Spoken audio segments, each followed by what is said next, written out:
I'm sure everyone knows this and we all heard this, but if a customer has a bad experience, he will tell 5 people. If a customer has a good experience, he will not tell anyone. So this is what I always had in mind. For example, reviews, right? How we collect reviews. A client will not leave a review until you actually ask them. I just love the idea of relaxing and wellness and mind body. So it was a pure passion. There was nothing. I never thought about running a spa. I never thought about owning a business. This was not really in the plans. So I remember working on my 9 to 5 like everyone else.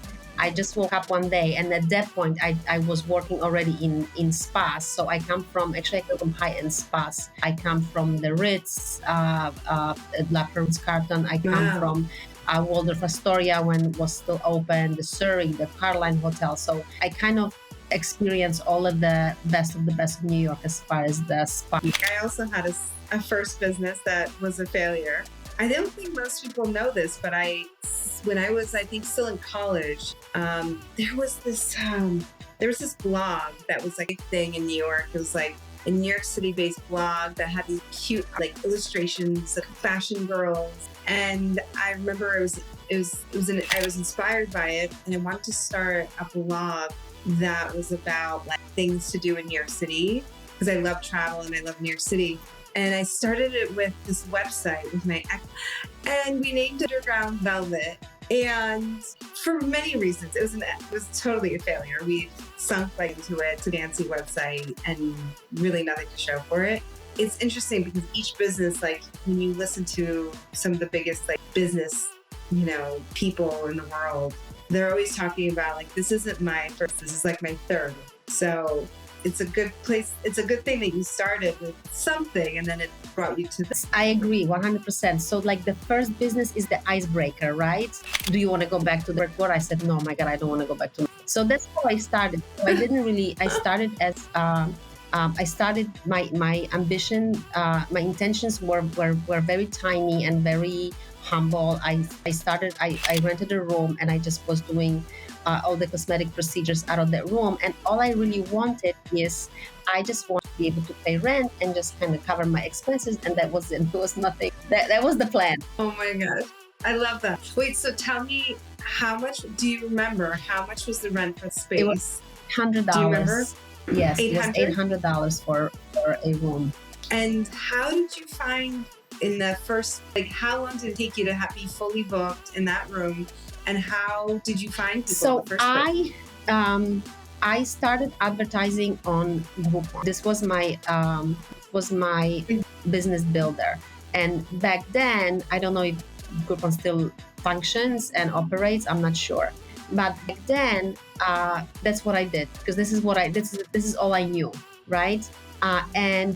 So I had influx of customers, that's for sure. All of these people, all of these Groupon clients, I treated like super VIP. And that was the secret. That's what made a difference. So when they were coming in, because you never know who is going to walk into your door. And I had some really high-end clients coming through my door through Groupon. So I treated everyone with super respect. I treated everyone. I really gave everyone VIP experience because you just don't know. And I really wanted to present myself in as a high end, as a reputable spa. So that's what I did. It was more of a customer service. It wasn't the price, actually. That's a game changer. And I think a lot of our founders need to hear that because so many of our founders are still working in the business and they're employees of their business, right? And it is a shift, an ongoing shift, trying to move yourself out of the day-to-day. It's not an overnight thing, for sure. How long did it take that transition? And I'm sure you're still working on it. Like, how long did it take you about 8 months to do that? Wow. It's a long okay. time. Yeah. I think that's actually pretty good. I've been in the business for 8 years and I still work 1 day a week. So I have 1 day a week that I go in and I see my clients that I'm very close with, and they just want to see me. So that's what I'm willing to do. That I'm willing to do like a 1 day a week, with just kind of like to reconnect. And it's more than just like seeing a client. So we chit chat, we catch up, and I always have a great time. So it's very relationship oriented more than anything. Absolutely, absolutely. And it's interesting that you have been able to, you went from not having a team to how big is your team now? Right now, we have team of 8. Wow. So over the course of 8 years, went from 1 Yes. to 8. Kind of like you kind of have to knock on those doors a lot.